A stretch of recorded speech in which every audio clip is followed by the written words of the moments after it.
दोस्तों नमस्कार। मैं प्रकाश एक बार फिर आपसे मुखातिब हूँ। आपसे फिर हमारी बात हो रही है। बहुत अच्छा लगता है जब हमारी आपकी बात होती है। आपकी बातें भी सुनता हूँ, आपके द्वारा भेजे गए संवादों को देखता हूँ, अपने भी कुछ बात सुनाता हूँ मेरे मन में जो चलते हैं। मैं जो कुछ भी कहना चाहता हूँ भाई, हमारे मन की उपज होती है जो मैं आपसे शेयर करता हूँ, आपको बताता हूँ।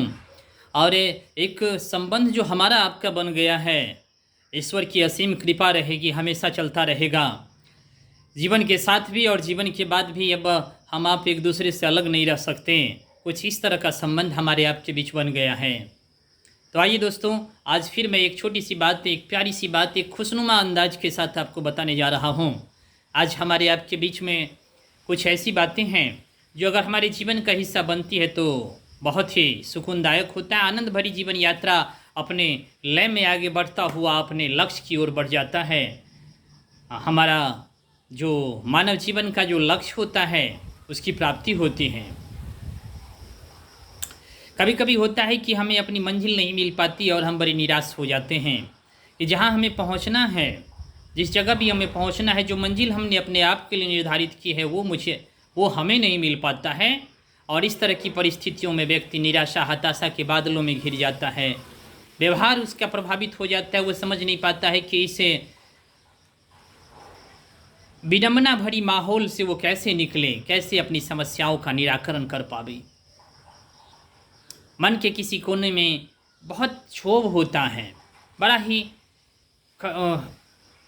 ही जटिल परिस्थितियों का निर्माण हो जाता है, जिससे इंसान चाहकर भी निकलने की जद्दोजहद में भी निकल नहीं पाता रहता है।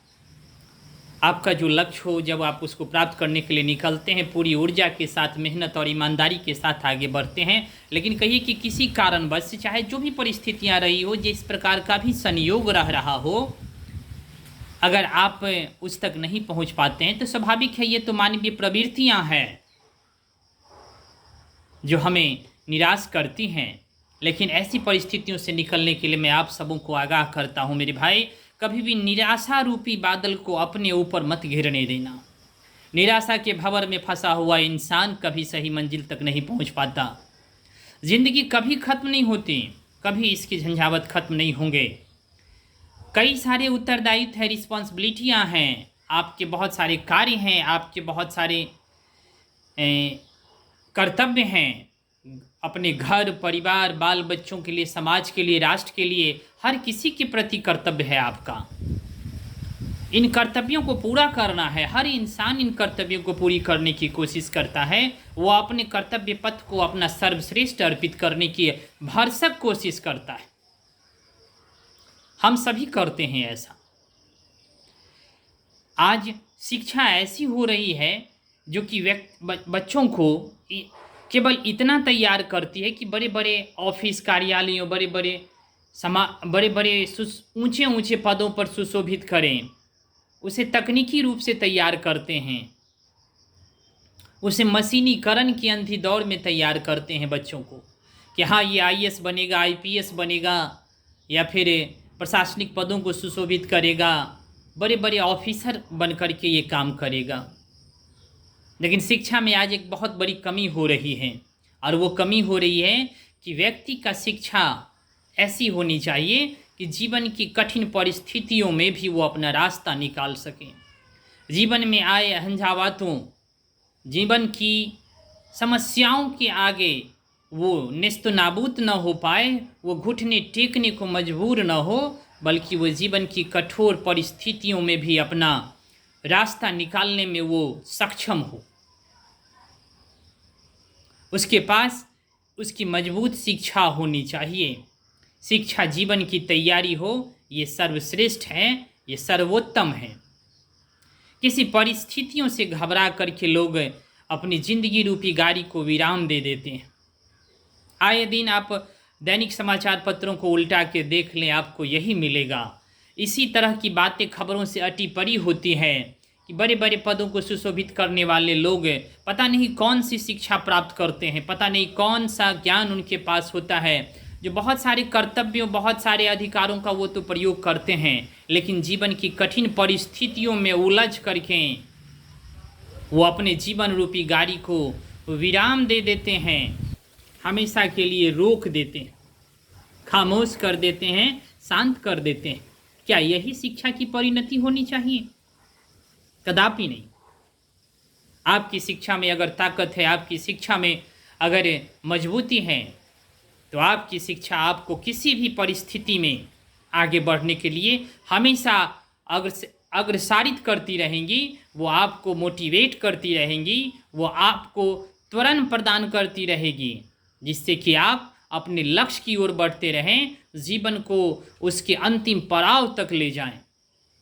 ऐसी होनी चाहिए शिक्षा, ऐसी होनी चाहिए शिक्षा की जो प्रभाव होना चाहिए, इस प्रकार से होना चाहिए। तब हमारे जीवन में जाकर के सही मायने में शिक्षा को हम सबों ने ग्रहण किया है और हमारी समस्याओं का निराकरण होता है, हमारा जीवन आनंदमय होता है। जरा सोचिए, बड़े बड़े पदों को सुशोभित करने वाले लोग जीवन से हार मान बैठते हैं। अब जरा मैं जो कहता हूँ उस ओर ध्यान लगाइए। कभी फुटपाथ से गुजरते हैं तो फुटपाथ के किनारे वो भिक्षा मांगने वाले लोगों को देखिए, हाथ पैर उनका जिस तरह से भी रहा हो, जैसी परिस्थितियाँ में रहा हो, जैसी भी स्थिति उसकी रहो, लेकिन वो जीवन से हार नहीं मानते हैं। वो हर दिन दाने दाने को मोहताज होते हैं, भिक्षा मांग करके किसी तरह भरण पोषण करते हैं। किसी भी हालात में, कहीं भी, किसी सड़क के किनारे, किसी कोने में, किसी गंदे जगह पे बैठ करके, ऐसी परिस्थितियां जहां पर आमतौर पर कोई इंसान रहना नहीं चाहता है, वैसे हालात में भी वो रह करके वो जीना चाहते हैं। क्या स्थिति है?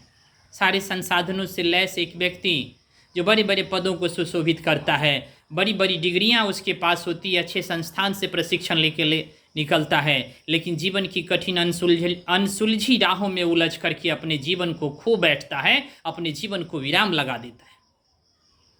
लेकिन यहाँ जो फुटपाथ पर बैठा हुआ इंसान है, ये जीना चाहता है, ये मरना नहीं चाहता। वो तिल तिल करके अपन को घसीटता हुआ आगे बढ़ता है। वो दाने दाने के लिए हाथ फैलाता है, कुछ दे दो भाई, कुछ दे दो खाने के लिए, कई दिनों से भूखा हूँ, कुछ खा करके अपने जीवन की रक्षा करूँगा। ये जीना चाहता है, इसको जीने की ललक है, ये जीता है और भरपूर जीता है। ये अंतर है। आज हमारी शिक्षा में यही बहुत बड़ी कमी हो रही कि हम बच्चों को तो तैयार कर रहे हैं, किसी पद के लिए तैयार कर रहे हैं, उसे मशीनीकरण के दौर में शामिल कर रहे हैं, उसे जीवन की तैयारी के लिए नहीं तैयार कर रहे हैं। तो समझिए इस बात को। सबों से मैं यह गुजारिश है, ये सबों से अनुरोध करता हूँ दोस्तों कि अपने बच्चों को जीवन के लिए तैयार करिए, उसे ऐसी शिक्षा दीजिए, उसे ऐसी जानकारियाँ दीजिए, उसे ऐसे ज्ञान से लैस कीजिए कि जीवन की कठिन परिस्थितियों में भी वो न घबराएं और वो सही मायने में पूरी ज़िंदगी को जिए, हर पल को जिए। ज़िंदगी अनमोल है, ज़िंदगी एक खूबसूरत सी तस्वीर है, ज़िंदगी 7 रंगों से बिछी हुई चादर है। हम सबों को इस सतरंगी चादर की छटा बनाए रखनी है। पुनः अगली मुलाकात में हमारी आपकी बात होगी। तब तक के लिए मैं प्रकाश आपसे लेता हूँ विदा। नमस्कार।